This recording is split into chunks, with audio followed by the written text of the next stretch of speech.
દર્શક મિત્રો, આપ જોઈ રહ્યા છો વર્ધમાન 24 ન્યૂઝ. વર્ધમાન 24 ન્યૂઝને સબસ્ક્રાઇબ કરો, લાઇક અને શેર કરો. લખતર સિયાણીની દરવાજા પાસે આવેલ મારુતિ ભવન લખતર તાલુકા નિવૃત્ત કર્મચારી મંડળના સામાન્ય સભાનું આયોજન કરવામાં આવ્યું.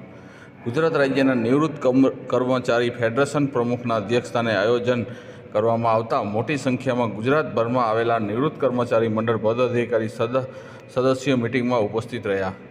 લખતર તાલુકા નિવૃત્ત કર્મચારી મંડળ દ્વારા લખતર તાલુકામાં જ્યારથી નિવૃત્ત કર્મચારી મંડળની સ્થાપના કરવામાં આવી ત્યારથી દર વર્ષે સામાન્ય સભા અને સમગ્ર ગુજરાત રાજ્યના નિવૃત્ત કર્મચારી મંડળના સદસ્યો અને પદાધિકારીનું સ્નેહ મિલનનું આયોજન કરવામાં આવે છે, જેથી કરી સમગ્ર ગુજરાત રાજ્યના નિવૃત્ત કર્મચારી મંડળના એકતા વધે. સાથે દર વર્ષે નિવૃત્ત કર્મચારીઓ માટે સરકાર દ્વારા બહાર પાડવામાં આવતા તમામ પરિપત્ર અંગે વિસ્તૃત ચર્ચા છણવાટ કરવામાં આવે. સાથે ક્યાંક નિવૃત્ત કર્મચારીઓને નિવૃત્ત લાભ મળવા અંતર્ગત સરકાર સામે લડવાની જરૂર પડે તેની રૂપરેખા નક્કી કરવામાં આવે છે.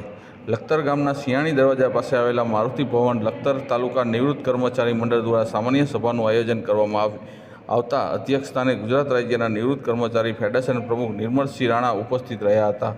આ સામાન્ય સભામાં 75 વર્ષથી ઉપરના નિવૃત્ત કર્મચારીઓનું સન્માન કરવામાં આવ્યું હતું. જે કર્મચારીઓ સાંભળવામાં તકલીફ પડી રહી હોય તેવા કર્મચારીઓના નામની યાદી બનાવવામાં આવી હતી.